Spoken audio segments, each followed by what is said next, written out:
the video starts, make sure you follow our socials in the description and subscribe so you never miss an episode. Welcome back to your P Podcast, people. Back again this week. I am joined by a very special guest who has turned up. It's Braydon Bent. How are you, mate? I'm very good, thank you. How are you? Mate, I'm good. Thank you very much for coming down. Thanks for having me on. Mate, it's a massive pleasure. So I did a little tease. I did a little bit of tease on Instagram and kind of I dubbed you the most recognisable City fan of the last Thank few you very years. much. That's yeah, I like that. Thank you very much. I'll take that one. I mean, it is though, because some of my mates, because as soon as I put the story, some of my mates were personally messaging me being like, was he that guy who met Guardiola? Was he that guy? And I was like, yeah, he's grown up a bit now. Yeah, just a bit. I mean, that was incredible. I think when I did that, I was about 8, 9. 8. I'm 14 now, so it's been a few years. Changed a little bit, got a bit taller. No, but that was incredible. That's where I think when I talk to most people, from usually at City as well, it's always the Guardiola taxi video, and I think for me it's of course one of the best moments ever of my life. I mean, it was a start because to give a bit of context, sort of introduce yourself. So you are like a presenter now, aren't you?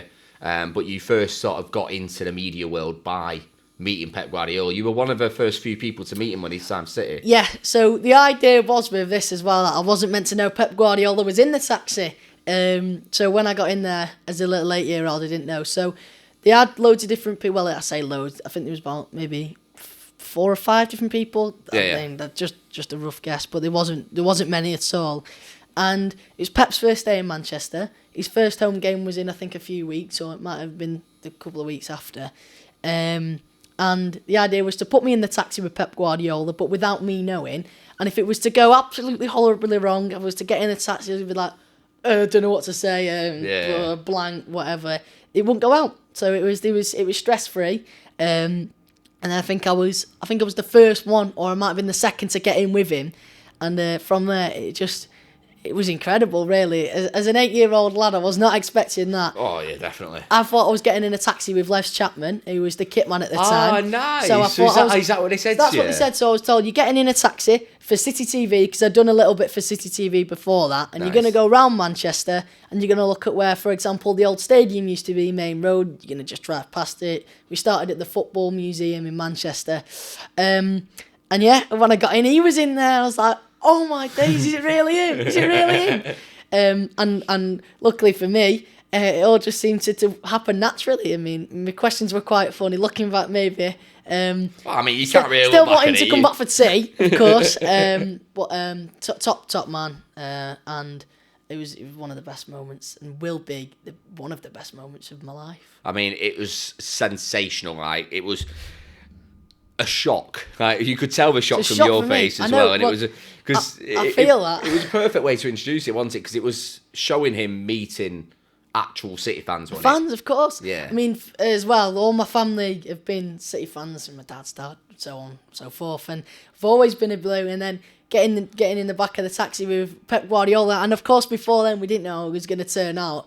But oh my God, he's been amazing, hasn't he? I know. I mean it's stupid. It's incredible to have met Pep to start off with, but to have done that with really City's greatest manager of all time is incredible. I'd argue the greatest Premier League manager of all time. Ever. Clip that. You can clip that, by the way. Premier League manager ever. Well, we were talking about that as well because so all of my mates we were discussing about sort of like the greatest Premier League managers, because obviously most of them are United fans. Like that's just how it is when you kind of grow up. But that is a way that people love to sort of promote it, don't they? But for me, like, it is the best. Like, we're the only team ever to win 5 trophies in a calendar year. You don't have to tell me, honestly. I mean, were you there? Were you there in Istanbul? Yes, me and my dad. We went on a day trip as well. So did you? Left really early in the morning. Got to the. And you had to do that coach straight back to the airport. Oh mate, it was a nightmare. But we were one of I think the first batch of people to be in the fan park. So I think we were in at like 1 o'clock, 12 o'clock. It was early because we came straight from the flight onto a City coach straight to the fan park because it was right next to the stadium, wasn't it? Yeah. It was it was brilliant that though. The day building up to it, they had the stage with everything going on, and then obviously to go on and win it. I know. Of course, Can't complain with that. Mega. So I flew in on the night before. So I flew in on the Friday night, and then I got landed at like 11 o'clock. So went to bed and then got up, got into the whole day. But Jesus Christ, it was a interesting place, Istanbul. I bet you didn't actually see the city centre then, did you? No, literally. We said, can we go in? Because we had ages before kick-off, but they said, to be honest with you, we wouldn't. We'll just get you on this coach now and go straight to the fan park. Mate, it took us 3 hours to get there. It's all right. From the city centre, it took us 3 hours on the coaches. Well, it was meant to take us like 15 minutes from the airport, but it took us like an hour and a half because of all the building. Mate, it's a nightmare. It was a weird. I mean, the stadium was actually. I thought it was an unusual place to do it at first. It was unusual. Stadium was actually really good. I thought the stadium was. I mean, I wouldn't have had the running track around it. Yeah, I know. But I thought the atmosphere, of course, of the game and of course winning it. It was actually turned out to be all right in the end. Where were you sat? Were you sat behind the goal or? We were just to the right of the goal. Oh, so was I. Right yeah. at the bottom. I was right. I was right at the bottom. I was just in the corner, slightly to the left. I was like second row back. Well, when Rodri came running over, Joe, when he celebrated. Well, to be honest, when we scored, bit of blue, innit? Couldn't see anything. That was one of the top moments ever. Especially as City fans, that'll be remembered. So just to the right on the corner flag, it was a great seats. Really lucky to have them. Got really lucky there actually. You can't complain, can you? I was saying that. But my only regret was I didn't get a chance to go and see the FA Cup live because I was on holiday. But that was mental. Were you there? So we got to the stadium. They had that box park thing. So we got there not as early as Istanbul, just maybe a couple of hours, and went into the stadium. We were coming down the stairs. As I'm walking down the stairs to my seat, we score, and we're 1-0 up. And I think I went running up the stairs, and then I must have hugged like 3 randomers, and come back down, and then that was it. It was 12 seconds, wasn't it? So I was genuinely coming down the stairs from inside, and we'd already been 1-0 up. I was like, I would have seen that. I'm a serial. So I sit south stand. A lot of people mock me. I'm a serial concourse blue. I don't. I'd go up at 35, come down at 55. I'm a serial concourse boy, so I would have missed that. No, but it was. Well, I genuinely kid you not. The whistle blew on kickoff, coming down the stairs. Whistle blew on kickoff. The whistle blew as I was coming down the stairs, and then literally as soon as I got to my seat, because I was right on the end next to the stairs, it was about maybe 1 step away, and looked up. Bang! Bedlam, isn't it? It's bedlam. I was mental. What's it like working for the club then? Because you do quite a lot of media stuff, don't you, on match days? So you're part of a team, aren't you, of like Natalie Pike, Fanzone Danny, FG.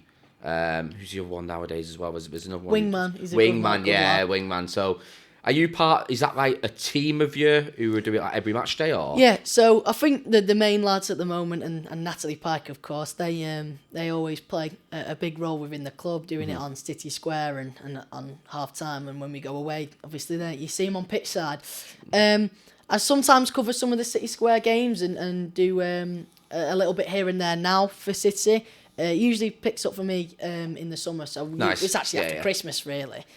Starts to get a bit more momentum when we get down to the better stages of the Champions League, for example. But in the past, working for City, they're amazing to me. I mean, the players, the access, just the people at City as well. Not just the people that are, not the players and the managers, obviously they're amazing as well, but the people that work behind the cameras and the staff and just people working within the club. Lovely. And I couldn't thank him anymore, really. It's a great team. I'm so happy to be a part of it, especially as a City fan as well. I know. We've been seeing that a lot more recently as well, like the push towards fans being the presenters now. Like, for example, FG, he's always been a City fan, hasn't he? You've got, obviously, Fanzone Danny, iconic for his fans. They're all top lads. Yeah, and of course, Natalie Pike is brilliant as well. Yeah, they're all blues, aren't they? That's what makes it better, though. I mean, as well. And the voice of the Etihad at the top. Yes, Alex. Good man, Alex, it's just a good team, especially because none of them are not City fans, which makes it good. So when we score or when something happens, or if it's half time, it's a close game, you can actually see, come on, City. It's real. Come on, City. Yeah, it's emotion. It is as well. And before, I think last year did the Bayern Munich game, the home one. What a game that was. Of course. That you could see before the game, the build up on City Square, and from us as well, and from the fans, it was like, we can actually go with it. We can actually do this. We can go far here. So it's nice to be in an atmosphere where everyone is just just City blue. It's great. Yeah. So how does it sort of working for the club then? So do you work on like a game by game basis? Do you get picked up for some games, not, or how does it sort of work from you? So really, we just we get let know. Or we were let know maybe a few weeks before, a week before. Nice. Okay. It's quite short notice, really. Say, are you free for this game? Can you cover it? Yeah. Get there on the day. We get a rough guide, and it's just one of the things I love about City is that there's no real script to it sometimes. Nice. So do you have like just set points and then you can build off that? I can't remember what game it was, but last season we had a game, and I got 2 random fans from the bottom. He said you can pick whoever you want, get them up, and we're going to have crisp on a table, and they've got to eat the crisp and guess which flavour it is. But you can just do it however you want, say whatever you want. We're going to have the reveal on the screen there, so obviously just say, and look to the screen. But apart from that, it's totally down to you. And even when I was about, 8, 9, 10, when I was, super young working with the club, it was the same. They said, if it doesn't go well, we won't put it out. But Gundogan's in there. We've got a Colin the Caterpillar birthday cake. Go in and, sing happy birthday and then see where it goes. So I went in my kit, sung happy birthday to Gundogan. And then I still think it was this day. I never quite made sure. But the candles were ones that didn't blow out. So I ended up spitting all over his cake. It was a very funny video, actually. That was a good one. But yeah, with City, it's great because there's no real script to it. You can just do it how you would usually do it as a fan or as a normal person, really. But in terms of being let know, when I'm going to do something, it's quite, I think, in terms of what you call long and short notice. It's relatively short notice. A few weeks, relatively short notice, yeah. But I didn't realise it was that freedom. I thought it was all just scripted. Like, that's what you presume, wouldn't you? You say that, and I say that, but it is down to the second. Half time's a bit different because you've got to have it. You've got 15 minutes, haven't you? Players are walking out, and you've got to do it in a certain order because you have sometimes do events on the pitch as well, like some young lads taking a shot or they have mini games. You know what I mean? Mm-hmm. So sometimes it is a little bit tight, but really it's just do it how you do it and hope it goes well. They have a lot of faith in you, which is good. I suppose that's sort of been built. You've got to have some trust there, I suppose. But I suppose it's been the same sort of core team, hasn't it, for the last 6, 7, maybe 8 years. Like you've all been around together, haven't you? Sort of doing the match day experience. Oh yeah, and know everybody that's really part of the club, which is it's great. Same on a match day as well. Even sometimes when I'm not doing it, just walking into the seat and you'll see somebody that it's just nice to chat to them. Yeah, definitely. So how does it work with sort of seeing the game then? So do you obviously if you're doing like a City Square, do you then get put up and watch a game as well, or do you kind of get dragged here? Well, really, I think there's like a couple of options. You can go and sit where City like to put you, or you can just go and sit in your normal seat. And, nice. We've got season tickets, me and my dad. What is that? We've got 2 right next to the corner flag. Which East stand, so right, opposite nice. the tunnel. Yeah. 2 right next to the corner flag in the East stand. We like it there. I like it for the big games as well because I'm right next to the pitch. Not quite South stand like you. I'll never get rid of my season ticket now. So I moved down there. I was family stand, then I moved to South stand level 3, and then I moved away from my dad when I was 18. I could afford my own season ticket, so I went down level 1, and I sit in 114. Do you know little half button next to the away fans? Yeah. Yeah. So I'll never get that seat back now. So I have to keep it. No, you'll never get that back. Yeah, I like that though. It's good. Bet the atmosphere for big games is atmosphere's class. Down, as you can expect. You can never complain about the atmosphere when you're right next to it. You've got away fans to your right, you've got City fans to your left, right. And everyone knows each other because everyone's seen ticket holder, which also helps. Yeah, but I want to talk a little bit about sort of like your career, well, not post City, but kind of as you're evolving through sort of City, because you're now moving more into sort of like going mainstream TV, aren't you? So you're working on Sky quite a bit at the moment, aren't you? So sports and also on Sky as well, just normal TV. Yeah. How's that sort of come about then? That came about, so it started really with Pep's Taxi. Nice. That went viral. I think it got something like 20 million views on Facebook on City's page. So it did amazing, really. And I carried on doing bits after that, and then I gained a bit of confidence and a bit of momentum. And then there was a competition that my mum found, which was a BAFTA competition. Do you know BAFTA? Yeah, baby, you won the young kid presenter, didn't you? Yeah. I mean, there's no sugarcoating it, is there? There's no sugarcoating it. You won the award. Yeah, so it was a competition. Anybody could enter to win it. And I just submitted myself. It was, you had to do a video, change it every year, different entries, different things to do. And my year was I had to interview a family member about an old film that they used to watch or something or a TV show. And I interviewed my dad about Jaws. My mum recorded. It's like, yeah, just send it off, see how it does. I didn't, of course, didn't think much of it. Went to school the next day, whatever. I just thought, great, might as well give it a go. And I was lucky enough to win that. And then the judge of that competition then had an idea with Sky and said, we've got this idea for a new show called FYI. It's a new show presented by Kids for Kids, and we need to create a pilot and get some presenters. Would you like to be a part of the show? Yeah, of course I would. I'll do the pilot. No problem. See where it gets to. That then got said yeah by the big bosses of Sky, said we'll put it on, and that's been going now for I think 5-6 years. Nice. Still on that right now, which is good. I'm the last presenter standing that started the show, but saying that I was only 9, so I was one of. So does it work sort of like Blue Peter, where they it's a bit like it's like the Sky's version of Newsround. Nice, okay, a bit like that. Yeah. But it's a bit longer. So where Newsround is what, maybe 2, 3, 5 minutes or whatever it is. I don't know, couldn't tell you. But Sky's version is 15 minutes, and it gets a proper slot on. It goes on Sky Kids, but it also goes on Sky News. I think it goes out 4 times across the weekend. So it has a good. It does actually really well, which is great. But as I say, from there I continued working with BAFTA. Continued with working for FYI. I've done some amazing things with that show. Honestly, I think if there was 1 billion childhoods in the world, I reckon I've got the best one of all time. You can't complain, yeah. You can't complain. Honestly, what like the cool things that you've done, sort of like with BAFTA and like with FYI? I'll start off. So we'll go with BAFTA first. BAFTA, I've been lucky enough to do some of the big events with all the big actors. Benedict Cumberbatch? I mean, who doesn't? Yeah, so sure. Tied my shoelace once. That's quite a funny story. All the big actors, really, I've been lucky enough to interview with BAFTA and be part of the BAFTA team. I do events for them now and stuff. So they have like workshop days where they get people up on stage or get people to interview people up on stage. Nice, yeah. So I do a bit of both of them. I did that not too long ago, actually. But with FYI, if I told you everything, I think we'd be here till next week. Yeah. But I interviewed. I went to LA to interview Justin Timberlake, which was amazing for the Trolls movie. Yeah. When that first came out. So I went over and interviewed Justin Timberlake with FYI. And then who else have I interviewed? We did so actually this is a good story. I'm looking to be part of a charity called Football for Peace now. Nice. I'm the young ambassador for the charity, and we went to the Qatar World Cup together, actually. But I actually I met them first there with FYI, and we interviewed some of the footballers. So like Bakary Sagna was there, and Mesut Ozil, and some of the old players were there that used to play for Arsenal as well. And Prince William was there.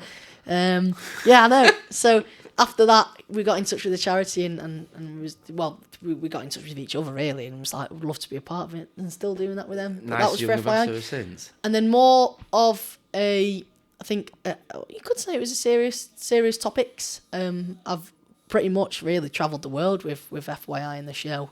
I went to South Africa and did a documentary on wildlife. So we darted elephants and lions and buffaloes, and we relocated them to places that were safe. So it was for a reason. But we got to go up in a helicopter and dart the elephants and stuff, which was... What a mad childhood, you. It's a good one. And then there was a good story, was in South Africa.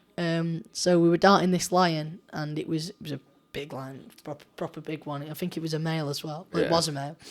And I was in, so we had this big bus, and we had the vet's car.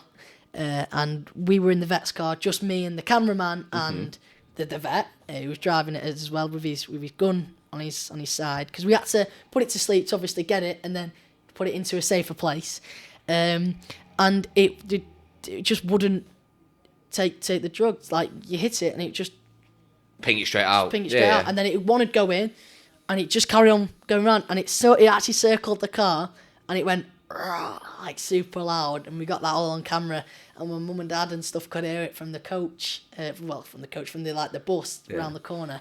That was crazy. Bricking it. Oh yeah, I was like, whoa. But we managed to, in the end we relocated him, and that was brilliant. So elephants, buffaloes, lions. So that was one in South Africa. We went to Brazil So is this mainly like, obviously, because you're still in school, aren't you? So is this mainly summer times where you're able Well, it's to a do bit these? of both. They only really take about a week, 2 weeks to film. Okay. But, I mean, it's a lot of time to take out of school at the same time. Yeah. So usually it is in the breaks and is in the summer holidays when they can do it. But then other times, you get the opportunity, you gotta do it. But as long as got good marks and I'm doing all right. So your school's quite flexible with like I'm really certain lucky with that. opportunities. So we go to a school it's not too far. It's about half an hour from my house because it was one of the only schools in the area that would let me have the time off. Nice. Okay.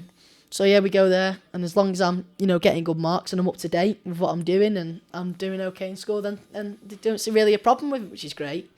So yeah, but back. I won't go on for too long. Sorry, I'm talking a lot here, but mate, have to cut this down. This is what you're here for, mate. This is Be asleep in a minute. There's no cuts in this, mate. It's going straight through. We what I was gonna say, we went to Brazil in the favelas, and we had like a bodyguard with us. He looked like a normal person. You'd never think, but he had all the gear inside his pocket, and we went because it was properly in the dangerous parts of Brazil. And we interviewed a girl called Victoria who risked her life to get to school like every single day because it's like different parts of the course, yeah. And looking over one of the big ones is a big police military depot, and there's a lot of violence in there with gangs and between the gangs and the police. And there's a gap in this girl's shower. Like to let the air out, you got the little vent. Yeah. And a bullet went through the vent and was stuck in a wall. And they can't get it out, and it was there. Jesus. And they had a couple others as well that we could touch that had just stray bullets that had gone very close to their house, and she was in the shower at the time as well, which is it's a scary experience for her. Yeah. But we interviewed her, and we went round the favelas in Brazil to find out what it was really like. It was called Caught in the Crossfire, and then finish off on one more of the trips that we managed to do abroad. We went to Jordan. And we went into the refugee camps and interviewed the Syrian refugees in one of the biggest, or it might be the biggest.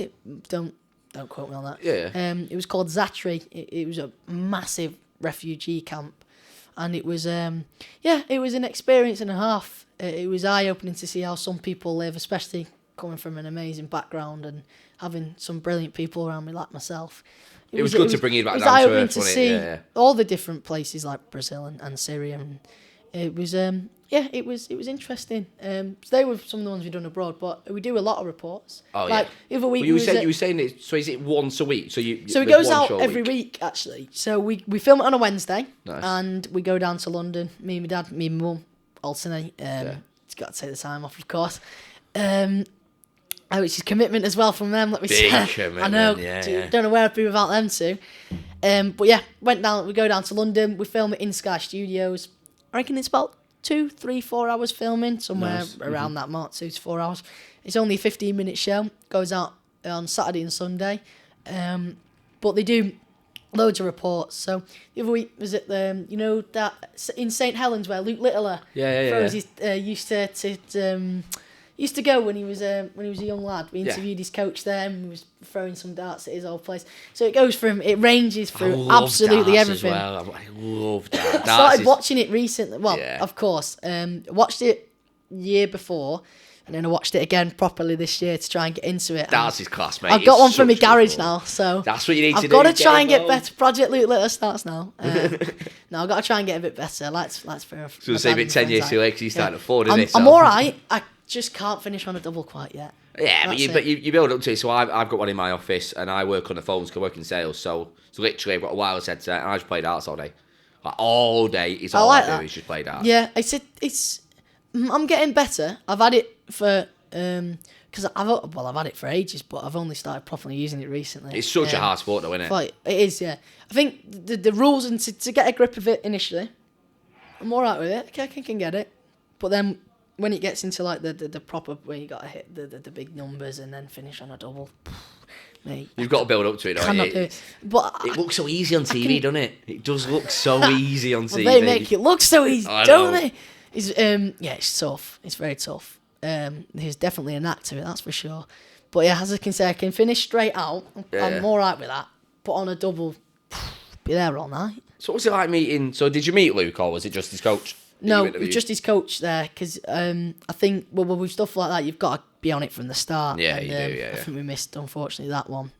Maybe in the future, never know. But yeah, we interviewed his coach was called Carl, and he was a really nice man, and we were speaking to some of the other young lads that, could potentially do what Luke's done or have a good chance doing well for their age. He was an 11-year-old lad who looked really, really good. But yeah, Luke, from everybody that I spoke to, was a lovely, lovely lad. Going to see the Premier League in Sheffield, so lovely. hopefully see him play there. But have you never done, I bet you never done one before, have you? No, because you have to be 18 really for some of the seats. So we found ones that I think you don't have to, because there's somewhere you can sit further back and you don't have to be 18 as long as I'm with my dad or with an adult. Yeah. So I'm all right with that. So looking forward to seeing it for the first time. Mate, it's good. So I did Manchester Arena last year, so with my workmates, class. I tried to get Ali Pally tickets, but I didn't quite get hold of them. But yeah, it's exactly how you imagine it to be. Like, it's a big spectacle. On everything, the atmosphere is class as well. It's just like a big football crowd for 4 hours. And everyone is going for it. Like, everyone loves it as well. It's quality. Should we have a little break and then we'll come back for a part 2? I really want to dive into your foray into acting. You work with the BBC and... Yeah, BBC. Acting... It just started really for me. Not done too much so far. It's usually with Sky, and then also Formula One started actually. Nice, so. yeah. We'll dive into it in part 2. See you in part 2, guys.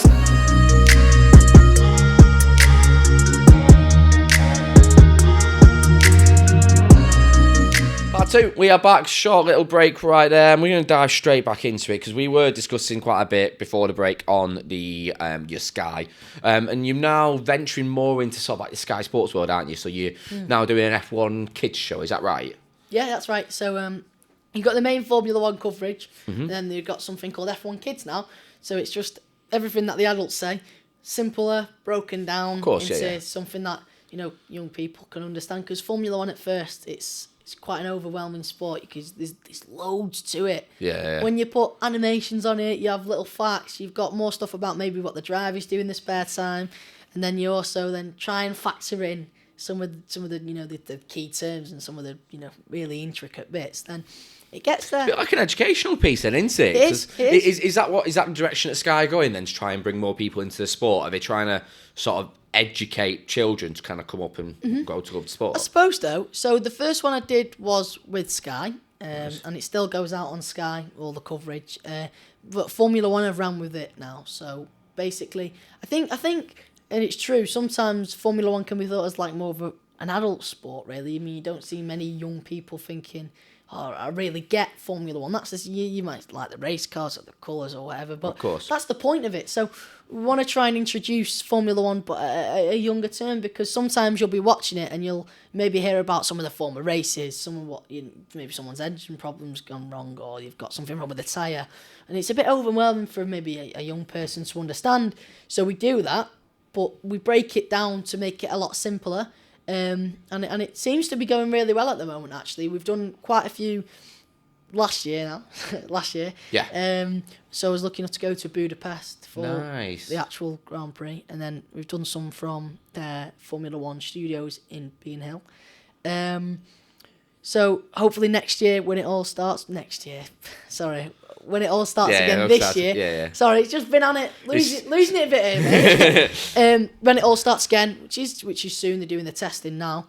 Hopefully we get a few more trips and we can carry on doing it. Nice. So is that the long-term goal then, to sort of move into sports? Is that because obviously you're sports mad, you can tell, can't you? Yeah, definitely. I mean, I totally enjoy doing the news. I still enjoy learning about different topics. But as you say, for me, I love my sports. Yeah. I'm trying to, reach into as many as I possibly can. And Formula One football, we've mentioned darts before.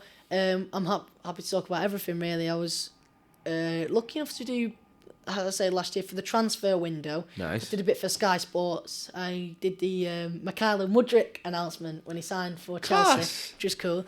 But finished school, and then I think the long term, hopefully go back and work for Sky Sports or do something in the sporting world, definitely, because it's what my interests are. Yeah, nice. That's it's interesting because we see a lot of people sort of doing that. Because what I'm thinking of at the moment is Kyle Walker, because Kyle Walker is obviously, there's two Kyle Walkers, by the way, people. Just in case you don't know, there's Kyle Walker football and there's Kyle Walker presenter. So he's a big City fan as well, and seen come from City TV. So is that going to be your dream career trajectory then? Are you looking to kind of get on Sky Sports News as a regular sort of analyst? Yeah, that'd be cool. That'd be cool. I'm open to anything that happens in the future. Look, it may be with Sky, it may not be with Sky, it may be with somebody else. You never know, do you?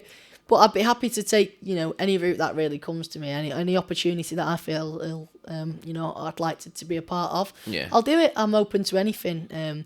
But if you were to ask me my personal preferences and what I'd like to be part of the sporting world. Nice. And of course, working with Sky from such a young age, Sky Sports is hopefully, fingers crossed, touch wood. Yeah. In the future, who knows where it'll bring me, but that could be the one. I mean, you've already had the experience that you've got. I reckon if you're going up against jobs with people 10, 15, 20 years older, and you probably got more experience than them as well, which also is standing you in good stead. Yeah, I mean, the stuff, as we've mentioned, the stuff I've got to do is brilliant. But I think you've got to almost demonstrate your worth as well, because I sometimes I totally understand it, with somebody that's a bit younger or maybe doesn't have as much experience, it can be a bit of a risk to go live straight away. Of course. Totally. Because just in case anything goes wrong, there's so much that can happen that isn't in your favour. But I feel like in a few years' time, once I've got everything properly sorted out, I mean, I've done brilliant so far, which has been obviously thanks to so many different things, but still going. The longer I do it, the more experience I get, the better it can be for me, hopefully. Yeah, definitely. So you've done a lot of live stuff already for City, especially. So do you prefer doing like the live stuff, or are you pre-recorded? I don't mind. I like them both, to be honest. I think pre-recorded, obviously, you feel a lot, safer. Safer, yeah. But I do like the kick of doing something live, like presenting an event, as you say, with City. Yeah. I did in Dubai a few years ago, like a conference with all the teachers from around the world, and it was in Atlantis. The Atlantis. Yes, sir. Yeah. Yeah, it was that was brilliant. There was so many, really important people there as well. So it was good to try and showcase my skills.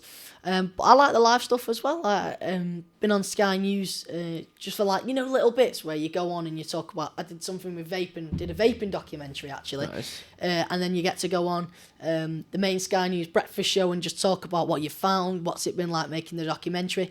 Just little things, but it builds up your confidence, I feel, with live.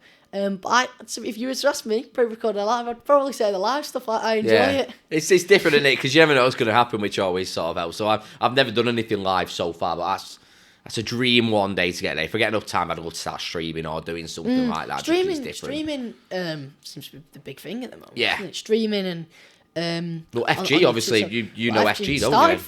FG started through streaming, didn't he? And then, obviously, as a City fan, City found him. He was joined the esports team, didn't he? Yes, yeah. Great presenter as well. Why not? That's just how one thing goes to another. Like with me, everything just kind of fell in order. Yeah, it was like a roll. I describe it as like a roller coaster. Just one thing to another, and then it happened so fast. But starting out with a podcast like this as well. Podcasts seem to be the thing that everybody wants to listen to. Yeah. People enjoy listening to podcasts, and I feel like it's something that you can do a lot because everyone's in the car all the time, whether you're coming home from work or you lay in bed at night. Do you really want to commit to watching a TV program? Do you really want to, spend time doing different bits, or could you listen to a podcast? And I feel like people do listen to podcasts. Everyone listens to a podcast. I mean, my mum especially, I thought always when I'm in the car, she's always got something on. She's always got a podcast on. Yeah, so I feel like starting with something like this could definitely catapult and go one thing to another. I mean, I've seen it happen to loads of people. Yeah, fun, aren't they? This is why I do it, because it's just at the end of the day, I want to meet people. So I work in sales. I'm good at speaking to people. I know I've got good social skills, and this helps me in my professional life, because when I'm presenting to customers now, piece of piss. I've interviewed professional boxers. Do you know what I mean? Like, I like. Well, it's good because, as you say, you can use your skills to do loads of different things. Yeah. So you say you work in sales. Sales and a podcast are very different, but at the same time, there's little bits in there. They're not so dissimilar. But starting off with a podcast, as you say, like this, it can definitely lead to another thing and another thing. Yeah. And things come in trends as well, don't they? Of course. But I think, especially with everything going more towards the digital side of things, starting off with a podcast that you get a bit of momentum and then you pick it up, could definitely, go Who knows get what might somewhere. happen? Yeah. I What's think next it's for worth you then, brilliant. Braydon? Because you've done a lot at the moment, and obviously you're now moving into sort of like the acting world. Is that the next big thing for you? Are you wanting to move into sort of the acting world, or? I'm happy. I think I'm happy to try everything, really. Nice. I do enjoy doing some acting bits. I was in a BBC drama called The Rules of the Game. To remember that. Rules of the Game. It was nothing major, just a little part in that. And that was quite fun to play. I was like a naughty little lad in that. What else? We did the Oxo advert, which still goes out now. Yes, I'm tiny on that. Yeah. Did the Oxo Obviously, advert. you've kind of acted as almost like yourself in the CBC, didn't you? So That's probably one of the best things I've done with Jamie Johnson one of the best things done in the acting world, 100%. Yeah. Because I've been lucky enough to do so much in the presenting world and travel and report on news. You could say reporting as well, but in terms of acting, I've not really done that much, to be honest with you. But I think the most recent thing was the Jamie Johnson on BBC, CBBC. And yeah, it was played myself. Played myself in it, which was, I don't know if that is acting. I suppose it is, though, isn't it? Because you kind of have to still. I suppose so. I've played different parts in the past, but then this time it's like you interviewed Liam, didn't you? Yes, I interviewed Liam. Yeah. He was on it with me. The amputee footballer lads came over. It was a game between those and the Jamie Johnson players. I tell you what, they were both brilliant. And I was commentating on the sideline as myself, being like the little reporter. Yeah. So yeah, that was probably. I don't even know if you can class that as acting. No, I did. Can you class that as acting? Can you? It's got. I don't know. It's gotta be. Surely. It technically is, but I've played myself. I know, yeah, but you never know who's gonna lead to. A lot of people freeze in front of a camera like that, wouldn't they? So like, it works in your favour as well. Oh yeah, it's brilliant. With all the experiences. So. How's it looking from yourself now? Because obviously, at the moment, you're doing a lot of sort of like kids' TV aimed at kids, and obviously, like you're 14 now. You're moving into sort of like the later stages of high school. Are you looking sort of transcend and move it into more like the adult content, like your Sky News, your BBC News is like sort of? Are you looking to move more into like the adult world? I think that's got to be the natural change, really. I think 14, 15, 16. An awkward point in my life, and within, you could call it my career, where I'm too old to do the young, children stuff and the kids stuff, but then I'm a little bit too young to do the adult stuff. And that's, it's true. So right now I'm looking to find the in-between, the happy medium. Yeah. Hopefully we can find something within that range. But right now, as you say, I think so far it has been directed towards young people, whether it is with serious topics. Of course, it's still directed towards, kids effectively with what I've been doing so far. But I think that the natural change would probably to be, finish school, maybe, find something, for now in between, and then probably move on to the adults. It's still young really at 18, but I think with the experience I've been lucky enough to get, hopefully I'd be given a shot somewhere. Yeah, are you looking to sort of study journalism like at university and moving forward further education, or? Yeah, look, I don't know where I'm going to end up. Anything could happen tomorrow. It could all stop tomorrow. Something massive could happen. I don't know. I've got to finish my GCSEs. Of course, I'm 14 now, so I've got to do that. That's one thing. Year and a half. That's a non-negotiable. Non-negotiable. Got to do that. So finish my GCSEs and then see where I am, really. If something might have happened, it might have all stopped by then. But if you say, probably, if I was most likely to go and study something, it'd probably be something in the TV world, journalism. But you never know, might leave it all behind, might do something completely different. Which I'm not right now looking to do at all. I absolutely love it. I love doing everything that I've been lucky enough to do so far. Like everything, it's been so great. Yeah.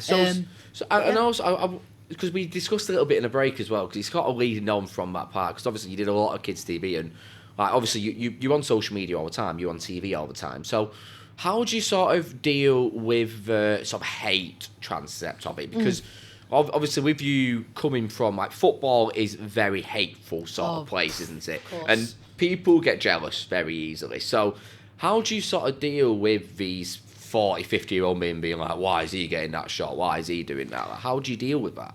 I think, like, I was introduced to it initially by my mum and dad. It's because I couldn't go into secondary school, you know, with people seeing on social media that you're going to show you stuff. They're going to say, oh, look at this, look at that. You've got to be thick-skinned. So I was introduced to it at a very young age, really. Maybe 10, 11. Yeah. So, you know, you've got to know this is what comes of it. It wasn't, like, brutal, of course, at first. Of course, yeah, but it's still niggling, yeah. But I think from as I've grown older, I mean, I see everything. At 8 years old, I was being called all sorts for getting in that taxi. Yeah. But I think you've got to be thick-skinned. I just look at the comments and laugh. I mean, I get so many requests on Instagram. Even I play football on a Saturday and a Sunday, right? Yeah. For my local team.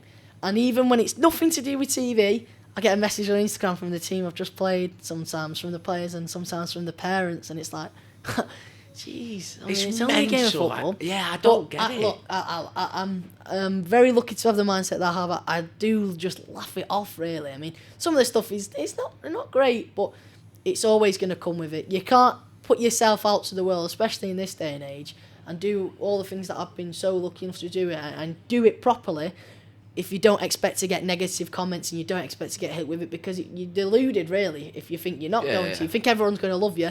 It's not true. And as you say, with football especially, I mean, everybody hates each other. Especially with City, everyone doesn't like us, I suppose, at times. And when you're so young and when you're doing the things that you're doing, it does come with it. And it's sad, really. But I don't... You're quite to be honest, in 3 words, I don't care. Lovely. That's the best way to be. It is the best way to be. I stand by it as well. Sometimes it can affect people. Of course, we've seen it happen to many celebrities. People just take themselves down. That's an option. You can turn comments off now as well. You can take different measures. But I feel like that kind of shows... It doesn't show weakness, but it shows that you're listening to them. Yeah. If you let them comment, you let them do whatever they want to you, and you still don't show any effect, they're not getting to you, and they just eventually... they just give up, find somebody else. But I get it a lot. I can't believe that people from football, as in like playing Sunday play football on a Saturday and Sunday and get stick for that. Even school football want to play against other Does it help having, like, because obviously you're quite close with your family and obviously you've got a close group of mates there. Does it help having that core group where you're like, oh, I care what these people think, I don't care, like... You're never going to meet Buddy Lenny from Lincoln, are you? He's just called me, whatever he's just said. Yeah, it doesn't matter, does it? I've got, as I say, I was introduced to it at quite a young age, and I've got a great group of friends around me who were always super supportive, and funnily enough, we don't really talk about it that much, about me being on the TV. Do you like that, just though? Normal friends. Yeah, I do. But sometimes it's obviously the thing that, comes up, is like, oh my days, I can't believe you've done that. So, but... But if you're playing on PlayStation, like, you're not talking all the time. about... No, not talking about it. I'm talking about my pro clubs that I haven't played. Yeah. And then, of course, with my family, we just normal, really.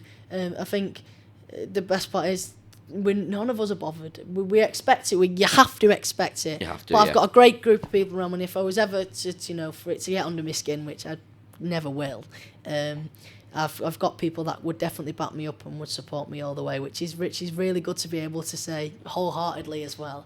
But right now, of course, as I say, I get it a lot, but it doesn't, just ignore it. You've got to ignore it. Yeah, no, I think that's a really good message to kind of put across out there as well, because people try and bring you down, and if you don't listen to them, and it won't work, definitely. But I want to end on a bit more of a positive note, because obviously we are a bit of a plug as well. I'm also on a City Report podcast as well. So, big City fan, and I wanted to talk to you a little bit about your experiences, almost like quick fire questions. So, best player you've met, as in like friendliest you got along with the best, do you reckon? It's a crazy question. I mean, this is boring. I mean, pretty much all the footballers I've met have been so lovely to me. If I had to pick a few, Fernandinho, when he was at the club, honestly, he is an absolute legend, a lovely man.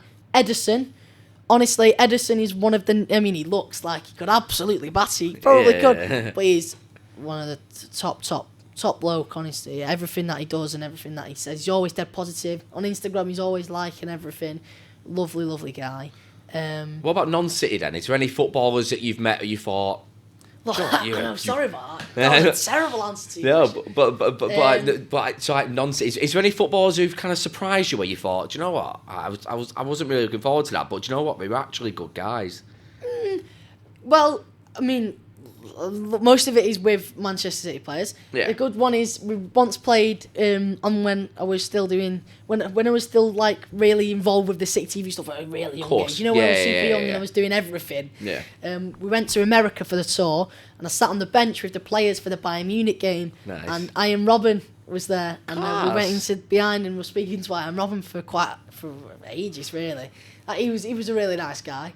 Who else? Akin Fenwa. He's nice. So it was me and De Bruyne versus Tekis Kid and Akin Fenwa, and we had a game of FIFA against each other. Did you win? That was good. No, we lost. Oh, for God's sake. I was actually rubbish at that point as well, which is a shame. I think I let the team down there.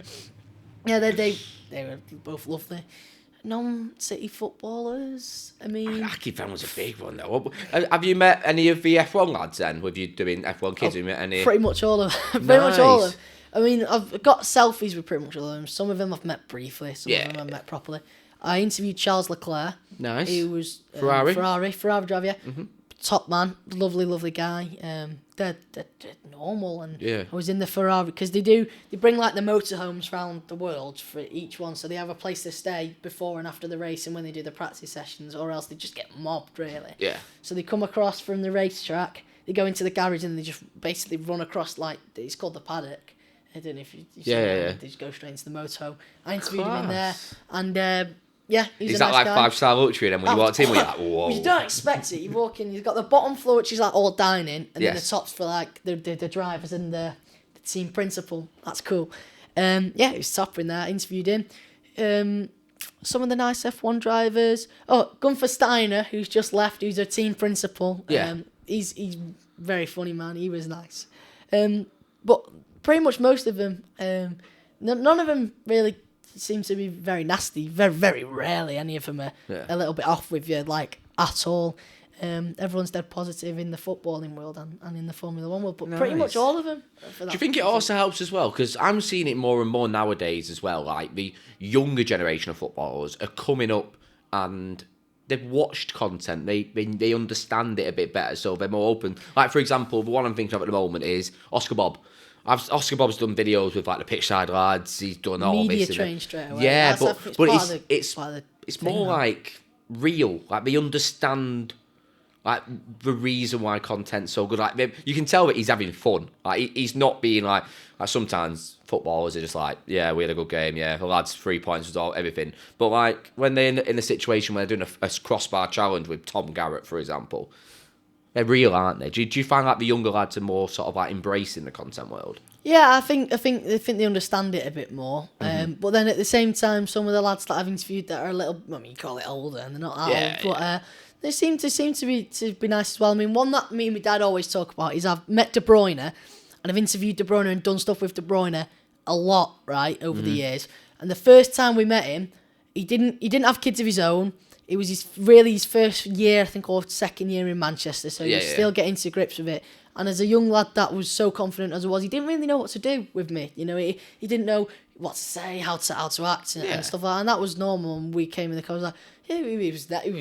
Don't get me wrong, he was really nice, but he was just a bit shy and didn't know what to do. Yeah, of course. Second time, I did this recreating goals thing with him. So the best goals that had been scored with De Bruyne on FIFA were being recreated, and I was the defender. Oh, nice. And that day, we turned up, and it was crazy. He was like a different person. He held me upside down. He was slide tackling me. He was joking. He held me upside down, and then he threw me on the floor. And then as he was getting past me, he accidentally stood on my toe, and I had a like really black and blue foot. But he said, "Get up, you div." That's what he actually said. He said, "Get up, you div." And then we just played football. He was scoring his goals, and then obviously I think he let me tackle him on one of them, and I give it the big one. And he's like, "Yeah, whatever." But it was the difference between when I first met him, second, and so on. It's nice because it was just a lovely experience it's to be able surreal, to see somebody as well that you look up to, and for him to be, you know, how you want them to be in your head, for him to be like that in person. It's always when you come out of it, you think, oh, that was brilliant. I've learnt that doing this as well to like, because I always get asked, oh yeah, like, what are you going to talk about, what are you going to do? So I don't really pre-plan these. I've got a few points. I've done my research a little bit, but I've learned that when I first started out doing this, I used to sort of being, oh, this guest is going to be like this guest is going to be like that. It's never like that because they're never how you expect, are they? Because never. It's the boxers are the ones who interest me the most. Like, I had Charlie Schofield on here, who's a British champion, who was a British champion.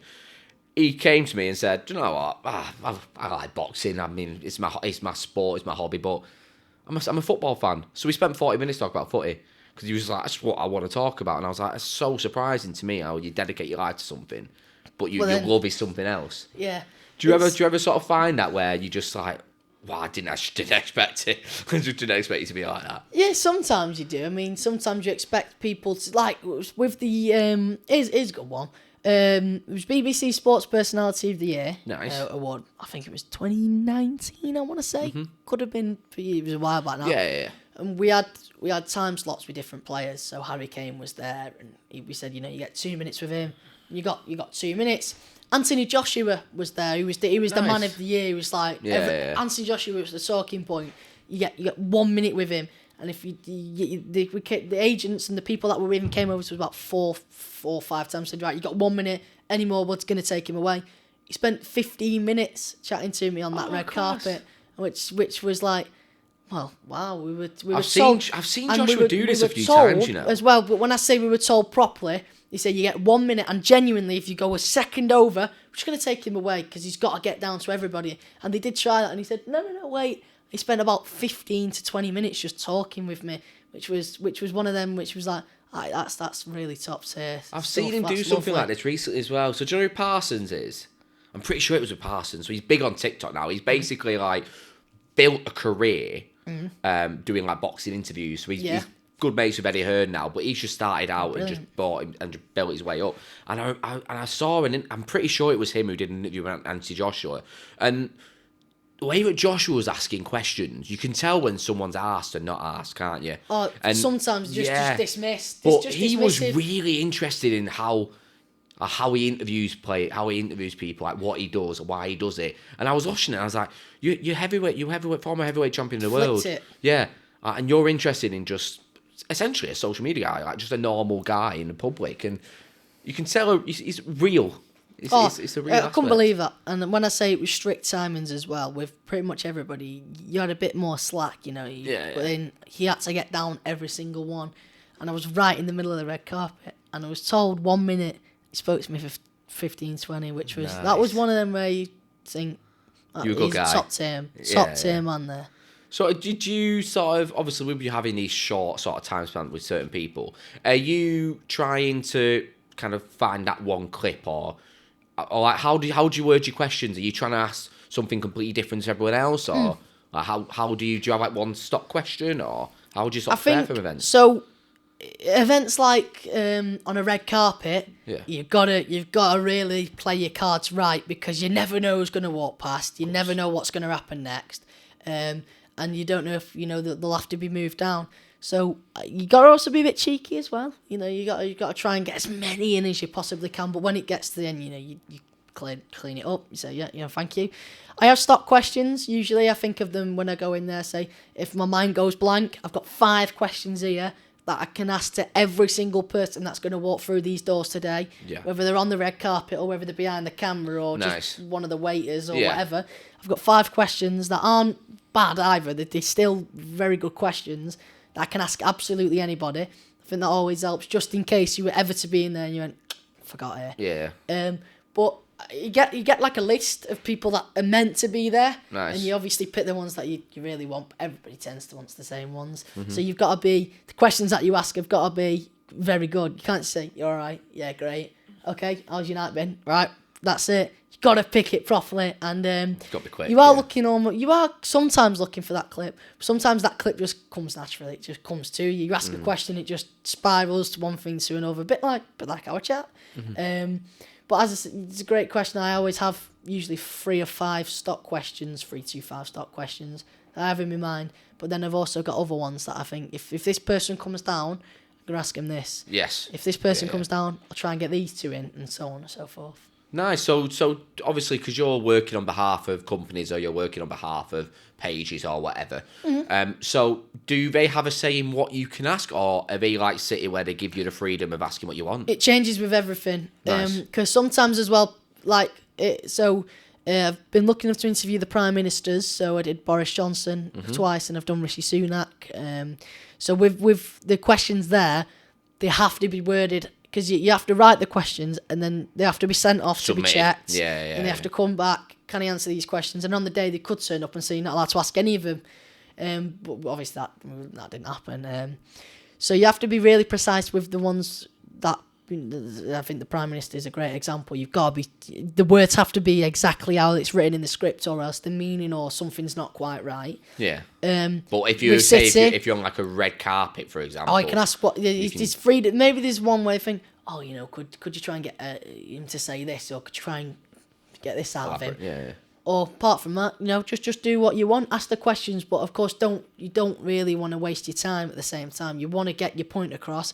You want to ask your question, and you're asking them the question, and you're not talking yourself. You know what I mean? So the question can't be, a minute long, or else everyone loses interest. It's got to be 10, 15, 30 seconds, bang, straight over to him. But yeah. Nice. So you're used to being interviewed, so this is weird for me. And I was going to say, I've had a few people like this. So I had a journalist on recently. I had Harry Robinson, who makes documentaries, and he was sat here in the break. He was like, "I'm not used to being interviewed." It's not. It's weird. Mate, perfect. Well, thank you very much for coming down. We will end on there. Do you want to shout out your socials? See. Yeah, I mean, my Instagram is a Braydon Bent page. That's probably my main platform, really. But thank you very much, mate. No problem. All the links anyway will be on the screen and also in the description down below as well. Thanks, guys. Thanks for watching. If you are on Spotify, please give me a 5-star review. It pushes this content out to more people. If you're on YouTube, like, comment and subscribe. Do all that good stuff. Let me know you want to see on the podcast. You want to see Braydon back again. We can always get him back again. Not sure they want that, mate. Hey, we can see. You'll be surprised. But, mate, massive thanks for coming down, and I shall see you in the next one.